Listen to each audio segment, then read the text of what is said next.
Жил да был в одном городе добрый молодец, Сергеем звать. И случилась у него радость великая. Пригнал он себе коня железного, заморского, да из самой Франции. Радовался Сергей, да неспокойно на душе. Знал он, что в наших краях ржавчина точит железо сильнее зверя лютого. А конь-то заморский, к теплу да сухости приученный. Как уберечь сокровище от ржавой погибели? Думал и вспомнил. Слышал он сказ, будто на земле Гомельской живет мастер Антон Маляр, защитник от ржавой напасти. Говорят, руки у него волшебные, знает снадобья такие, что покроет машину, и служит она хозяину верой и правдой долгие годы, не боясь ни соли, ни сырости. И вот пригнал он коня своего на Гомельщину славную.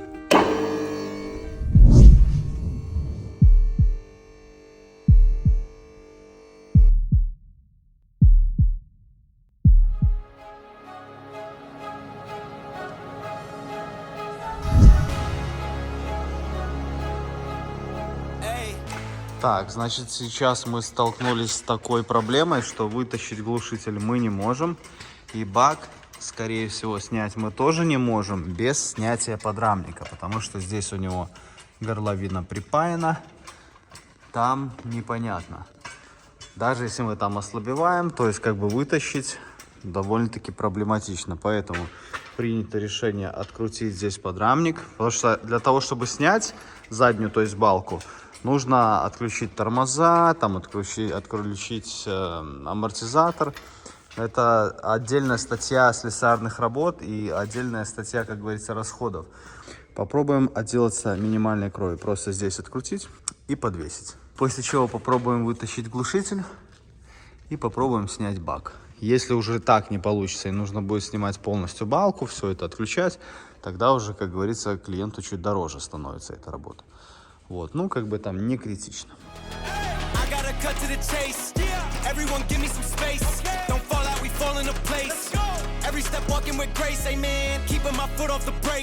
Автомобиль полностью разобран. Все гаджеты прикрыты, чтобы не позаливать их водой.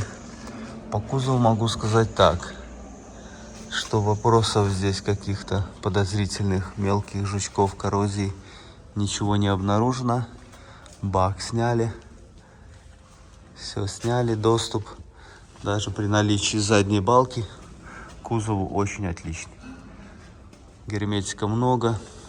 То есть машина сделана более-менее неплохо по заводской защите кузова. Ну, есть там небольшие такие сквознячки, но это все обработается и будет красиво. Значит, что мы сейчас делаем? Заклеиваем все подозрительные места, которые... Сейчас еще здесь. Вот, Женя, здесь ты не заклеил. Ну, вот здесь вот ты что-то начал. И подозрительные места, куда может попасть влага, чтобы не было в дальнейшем каких-то проблем, все заклеиваем. После чего автомобиль моем и сушим. И потом уже приступаем к дальнейшей обработке. Потому что вот видите, как можно здесь обработать автомобиль. А я больше чем уверен, что, наверное, половина тех ребят, которые обрабатывают тачки людям, они в лучшем случае здесь пройдут щеткой просто сухой, собьют этот мусор, просто тряпочкой быстренько так аккуратненько пройдут. Ну, вопрос, насколько аккуратненько. И поверху обработают. При этом, в любом случае, все ты так не уберешь, пыль, всю грязь ты не уберешь. Без мойки невозможно сделать качественно.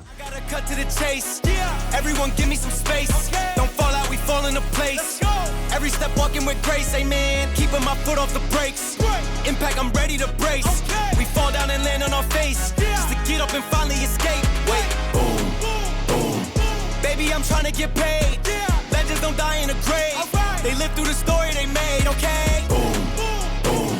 Baby, I'm trying to get paid. Yeah. Legends don't die in a grave. Hey, legends don't die anyway. I was working on a play today. Body bags covered away. I paid, zipped up like a Baid and Aid. How many of us then came to stay? Not too many. I've been staying awake to get it and get right on every mistake. I give them a bite, they taking a plate. It's all been a feeling that I couldn't shake. So I just.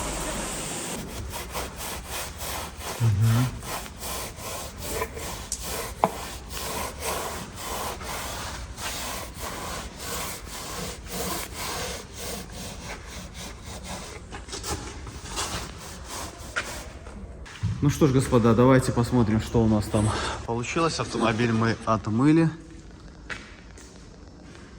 Как вы можете обратить ваше внимание, что все идеально чисто, только какие-то вот вкрапления на химическом уровне. Но я не знаю, это скорее битумные пятна какие-то на герметике. Но это ничего страшного, потому как по факту мы битумом-то и обрабатывать будем. Вот. Получилось все так, как нужно. В некоторых местах даже он цинк отлетал.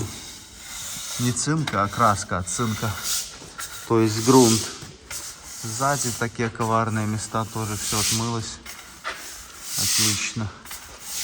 Вот, еще хотел показать вот такие вот места, которые будут накапливать грязь. Я не знаю, может нам получится как-то их закрыть, чтобы сюда не залетало.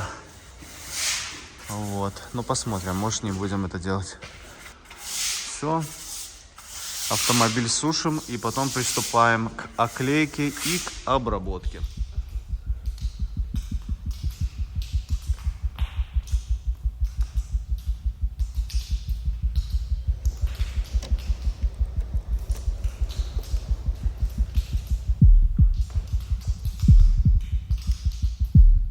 Итак, на следующий день, после того, как автомобиль полностью просох, мы приступаем к обработке. Что вам нужно знать о обработке? Если автомобиль не помыть, а обработать на пыль, а то и на грязь, то защитный слой держаться не будет. Надеюсь, те мастера, которые вам будут делать антикор, отнесутся добросовестно к своей работе. Также, если автомобиль не разбирать, не снимать бак, глушитель, бампера и защитные экраны, то обработать полноценно вы тоже его не сможете, потому как автомобиль зимой находится в облаке солевого тумана, и именно поэтому, если металл не имеет защиты, он непременно будет гнить. Именно поэтому на наш антикор нам требуется порядка 5 дней. Потому как разобрать, просушить, обработать наружку автомобиля, обработать скрытые полости и собрать за один день невозможно. И на такой среднеразмерный автомобиль у нас уходит в районе 8-10 баллонов. Кто-то мне пишет часто в комментариях, что у него уходит 4 баллона, но я скажу так, чтобы сделать обработку качественно, необходимо это сделать 8-10, а то и порой 12 баллонами, чтобы дать максимально герметичный слой, чтобы влага не пробилась под защитное покрытие. Так, сейчас с мастикой обработались, значит,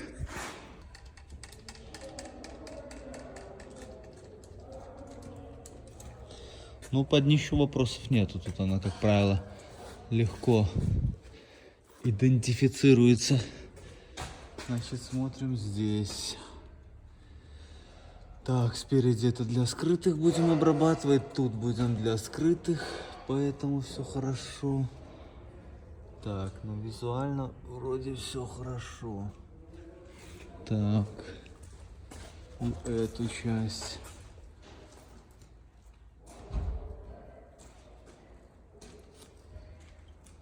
Тоже вроде все хорошо.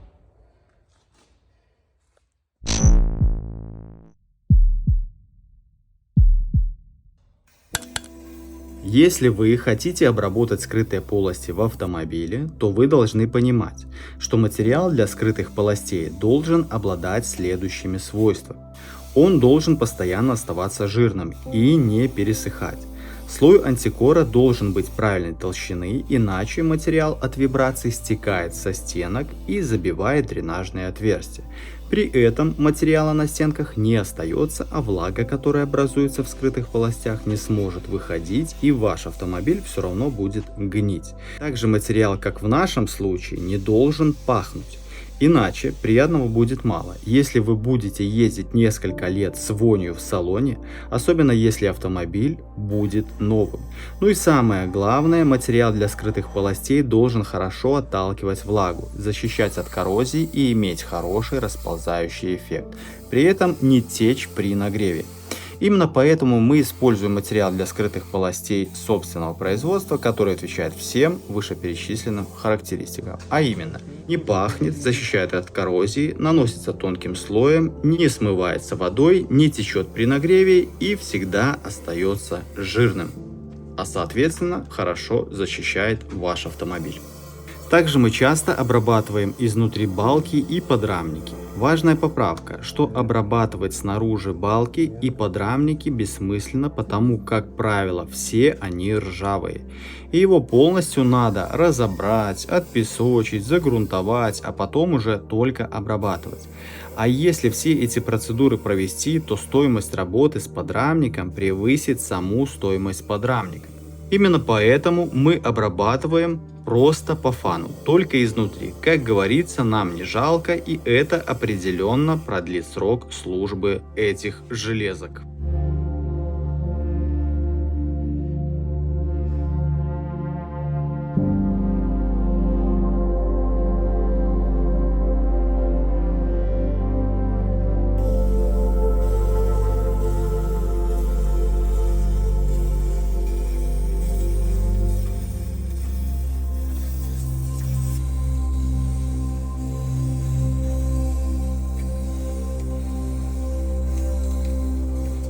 Итак, друзья, на этот автомобиль у нас ушло вот такое количество баллонов. Можете сами посчитать. Это мастика, то есть черная, которая мы наносили на арки и на днище.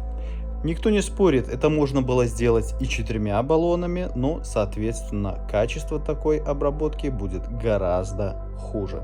Для тех, кто не понимает, как это должно выглядеть, вот смотрите. В нашем случае видно, что шагрень такая крупная. О чем это говорит? О том, что когда мы вливаем материал, он наплывает сам на себя, тем самым дает более толстый слой, а соответственно будет больше сопротивляться внешним воздействиям. При этом на скрытые полости у нас ушло что-то в районе 5-6 литров. При этом я слышал, что некоторые мастера умудряются обработать и 1 литром. Честно говоря, качественно сделать 1 литром невозможно.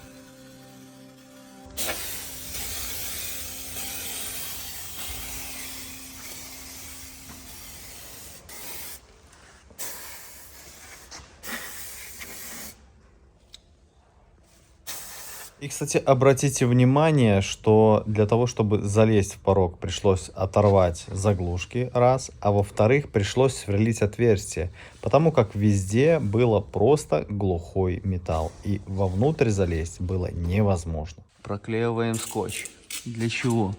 Для того, что, видите, здесь выступает небольшое количество смазки. Мы сначала думали отмыть это, но поняли, что эта смазка обладает такими свойствами, что ее смыть, в принципе, достаточно сложно. И мы сейчас вот здесь вот намажем ее только, а мы сюда хотим сейчас нанести герметик, чтобы загерметизировать эти пробки. Поэтому просто сейчас вот это вот место наносится герметик, протягивается шпателем аккуратно и снимаем скотч. Он подсыхает, потом замазываем это мастикой. Пускай там где-то локально она вылезла, но если мы сейчас ее развозюкаем по всей этой плоскости, потом герметик сюда уже полностью не нанесешь. Вот, важно герметик загнать именно в шов,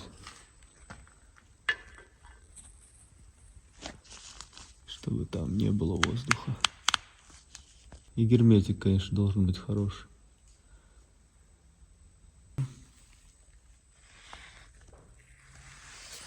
Раз. Раз. И раз.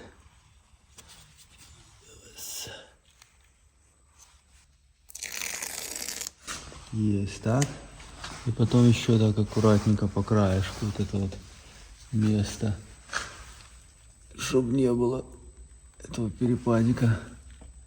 Но даже если он и будет, ничего страшного. Все, берем. Кто еще, блядь, такой ерундой будет страдать, а?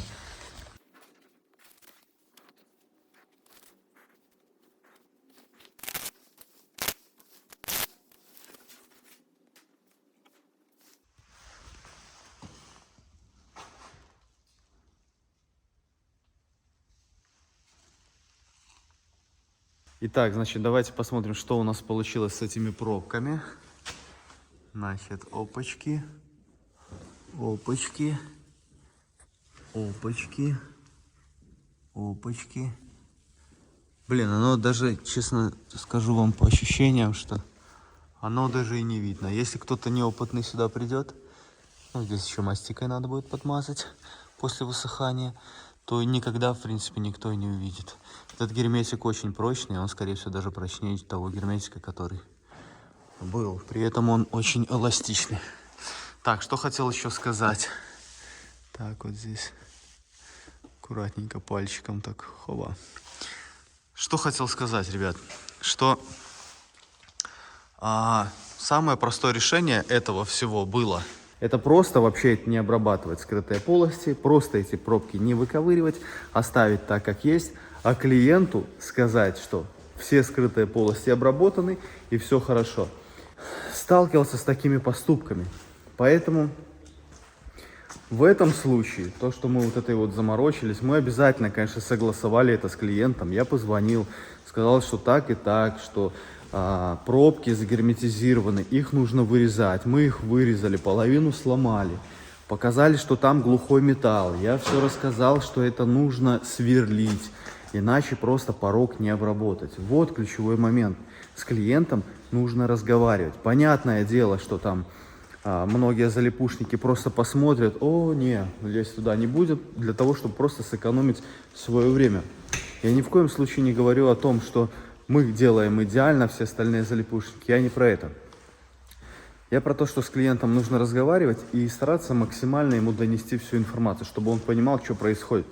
И чтобы он понимал, там, за что он доплачивает, за что он не доплачивает, за что он платит и так далее и тому подобное. И когда вы будете машину отдавать, у него уже по поводу своей тачки будет сформирована определенная картина. Что делалось, что не делалось.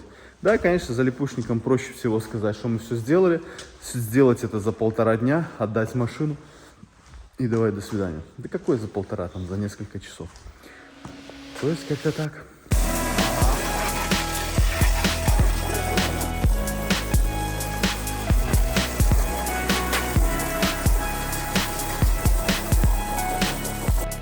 Так, ребята, значит, закрыли мне вот это вот отверстие.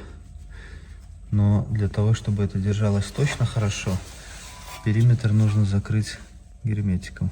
Потому что если влага будет залазить под шумку, она ее просто отклеит. Поэтому все подрывающиеся места нужно закрыть. Отлично. А так все получилось шикарно вообще. Сюда вот обработаем. Пускай подсохнет только.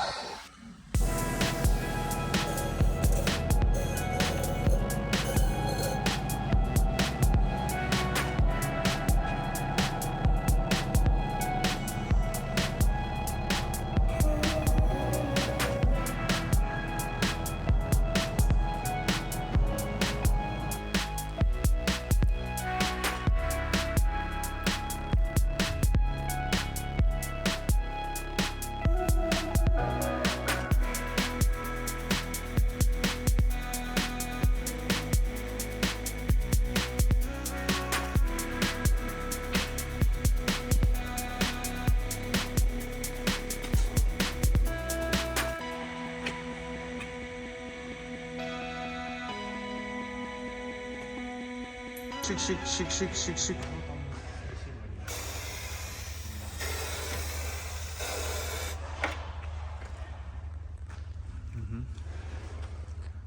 Вот, через эти отверстия. Это через большое может.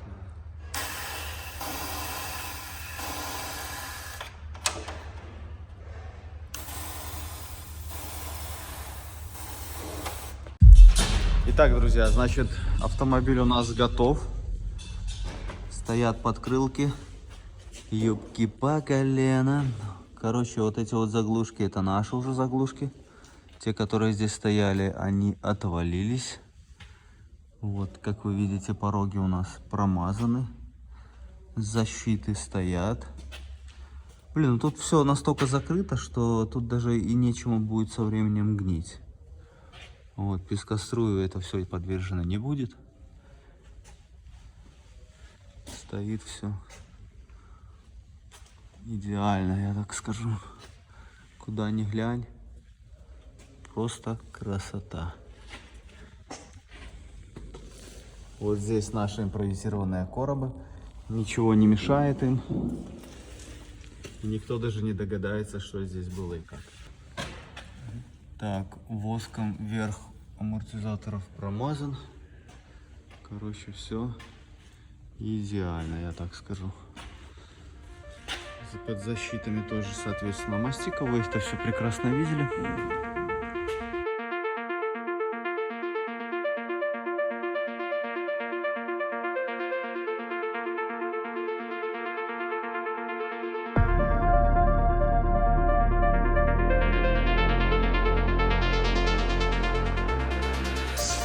Итак, автомобиль уже стоит у нас на колесах.